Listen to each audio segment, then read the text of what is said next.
Bismillahirrahmanirrahim. Assalamualaikum warahmatullahi wabarakatuh.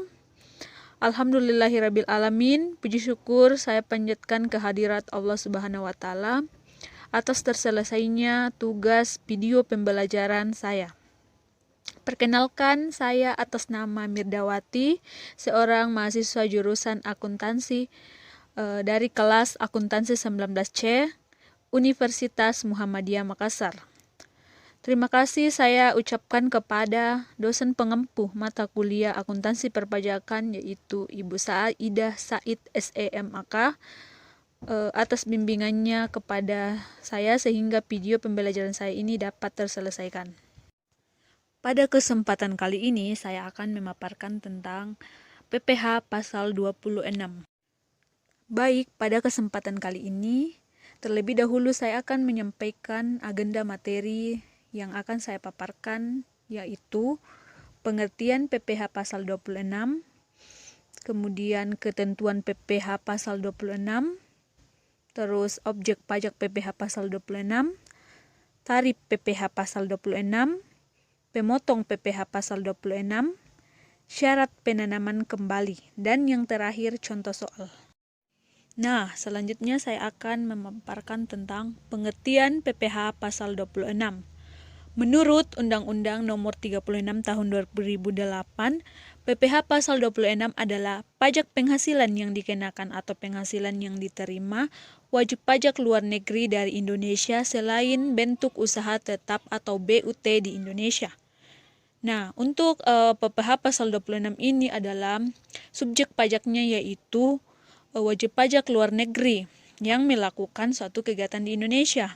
Terus lanjut, PPh pasal 26 mengatur tentang pemotongan atas penghasilan yang bersumber di Indonesia yang diterima dan diperoleh wajib pajak luar negeri baik orang pribadi maupun badan selain bentuk usaha tetap.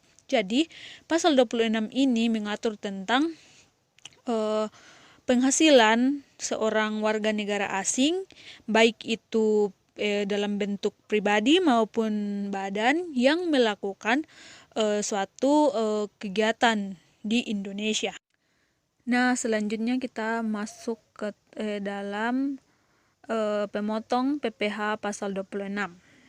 Sesuai yang diatur di PPh pasal 26 ayat 1 yang ditetapkan sebagai pemotong ada beberapa, yaitu diantaranya yang pertama, ada badan pemerintah, ada subjek pajak dalam negeri, ada penyelenggara kegiatan, ada bentuk usaha tetap, ada perwakilan perusahaan yang luar negeri lainnya yang melakukan pembayaran kepada wajib pajak luar negeri selain bentuk usaha tetap di Indonesia, dan yang terakhir pembeli yang ditunjuk sebagai pemotong PPh pasal 26.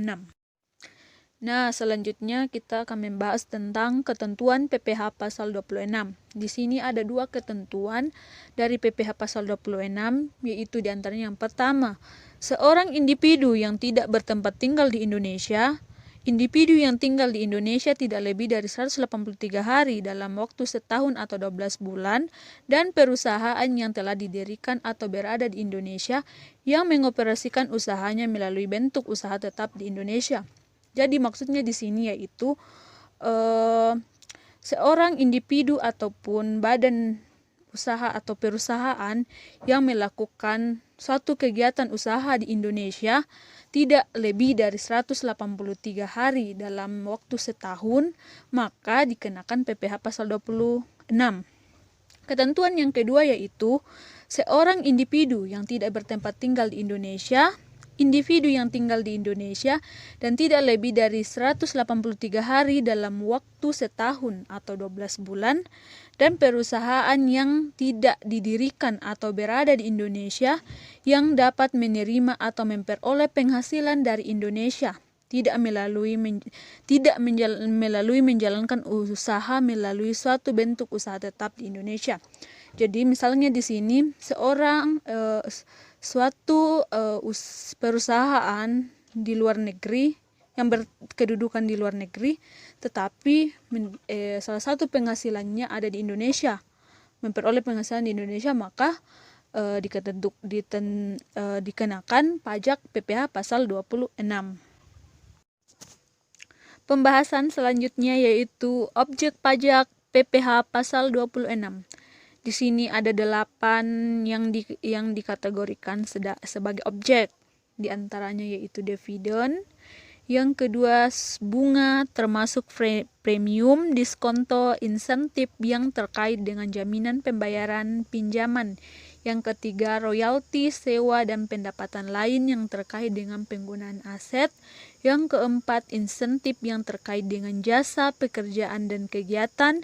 Yang kelima hadiah dan penghargaan.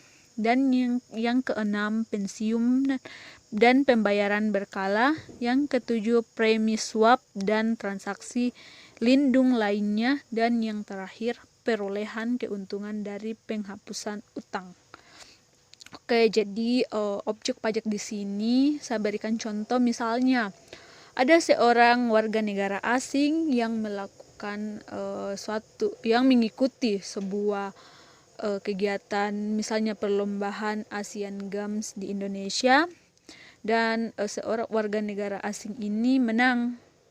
Otomatis hadiahnya tersebut akan dipotong pajak di Indonesia, yaitu pajak PPh pasal 26. Adapun tarif dari PPh pasal 26.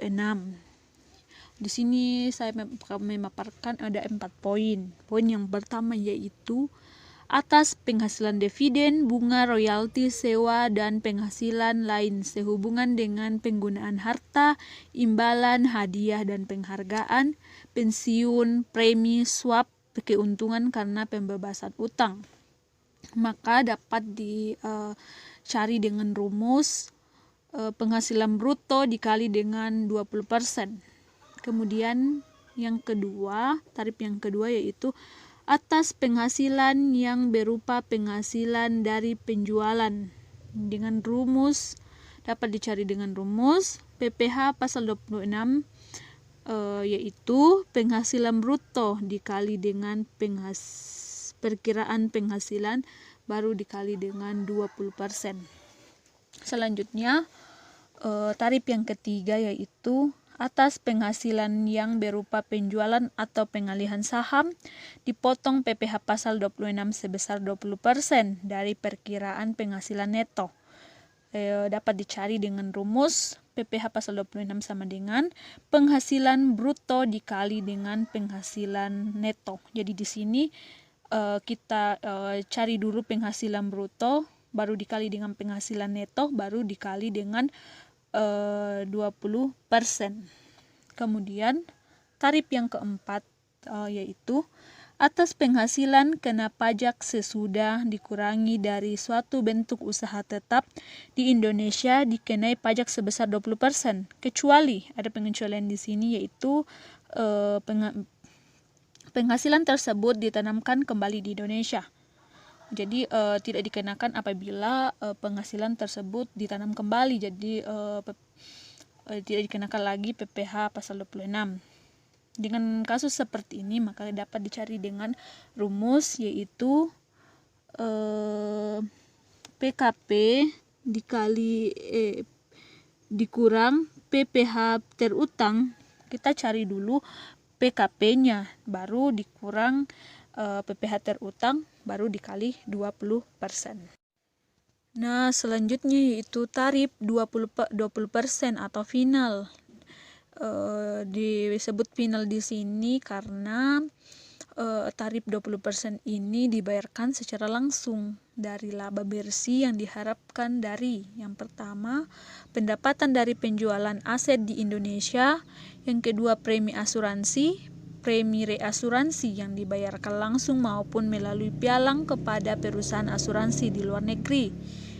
Selanjutnya yaitu tarif 20% atau final dari laba bersih yang diharapkan selama penjualan atau pengalihan saham perusahaan, antara lain perusahaan media atau perusahaan tujuan khusus yang didirikan atau bertempat di negara yang memberikan perlindungan pajak yang memiliki hubungan khusus dengan suatu entitas atau bentuk usaha tetap atau BUT yang didirikan di Indonesia. Nah, pembahasan selanjutnya yaitu syarat penanaman kembali. Di sini ada 3 poin saya paparkan tentang syarat ini.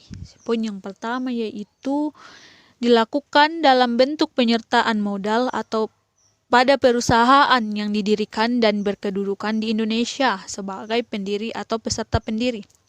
Selanjutnya, syarat yang kedua yaitu penanaman kembali dilakukan dalam tahun pajak berjalan atau selambat-lambatnya tahun pajak berikutnya.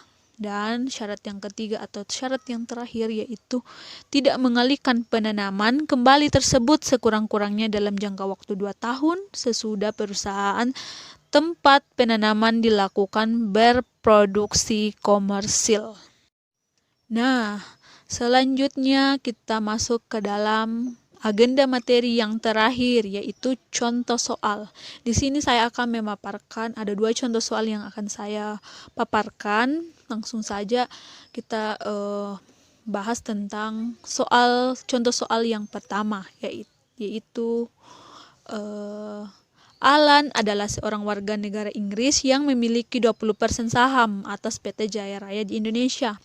Tahun ini Alan menjual seluruh sahamnya senilai 8 miliar kepada Rian. Rian ini adalah seorang warga negara Singapura. Dan adapun pertanyaannya yaitu hitunglah PPh pasal 26 dari transaksi tersebut. Penyelesaiannya dengan cara kita mau cari PPh pasal 26 dengan rumus 20% dikali dengan 5% dikali dengan 8 miliar. 20% ini didapat dari ketentuan ketentuan dari PPh pasal 26.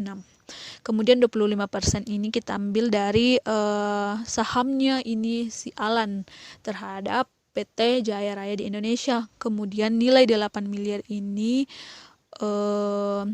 kita dapat dari saham keseluruhan Alan. Jadi untuk PPh yang harus dibayarkan Alan yaitu sebesar 400 juta. Disebut sebagai 400 juta ini disebut sebagai pajak final atau dibayarkan secara langsung. Selanjutnya kita masuk ke dalam contoh soal yang kedua adapun soalnya yaitu Mike adalah karyawan asing pada perusahaan PT Dira Consult. Mike bertempat tinggal kurang dari 183 hari. Mike sudah beristri, mempunyai seorang anak. Dalam bulan April 2018, Mike memperoleh gaji sebesar 5.000 US dollar sebulan. Kurs yang berlaku adalah 10.500 rupiah per 1 US dollar. Jadi perhitungan PPh pasal 26-nya pertama kita harus mencari dulu penghasilan brutonya. Penghasilan bruto berupa gaji sebulan. Jadi kan di soal tadi penghasilannya Mike itu dalam bentuk dolar. Jadi kita mau ubah dulu ke dalam bentuk rupiah. Jadi kan di soal sudah dicantumkan bahwa 1 US dollar itu sama dengan 10.500. Jadi kita tinggal mengalihkan saja penghasilan Mike dikali dengan 10.500 ini. Jadi kita kalikan saja 5.000 US dollar dikalikan dengan 10.500 sehingga menghasilkan 52.500.000. Jadi kita sudah mendapatkan penghasilan bruto. Penghasilan brutonya yaitu 52.500. Selanjutnya kita masuk ke dalam kita akan mencari penerapan tarif PPh pasal 26. Jadi 20 dengan dapat dicari dengan rumus 20% dikali dengan penghasilan bruto. Jadi 20% dikalikan dengan 52.500 sehingga menghasilkan 10.500.000. Jadi kita mau mencari PPh pasal 26-nya si Mike ini dapat dicari dengan mengurangkan antara total penghasilan Mike dalam sebulan dalam bentuk rupiah yang sudah kita ubah dalam bentuk rupiah tadi. Jadi yaitu 52.500.000 kita kurangkan dengan penerapan tarif PPh pasal 26 yaitu 10.500.000 sehingga menghasilkan 42 juta. Jadi dapat ditarik kesimpulan bahwa PPh pasal 26 atas gaji Mike bulan April 2018 adalah 42 juta. Jadi tidak ada pengaruhnya, ini 42 juta ini tidak ada pengaruhnya tentang statusnya Mike yang sudah memiliki istri, sudah mempunyai adik. Jadi di tarif 26 tidak ada pengaruhnya seperti itu. Baik, itulah tadi video pembelajaran saya. Kurang lebihnya mohon dimaafkan. Apabila ada saran atau masukan dari video pembelajaran saya, dapat teman-teman tulis di kolom komentar. Terima kasih. Assalamualaikum warahmatullahi wabarakatuh.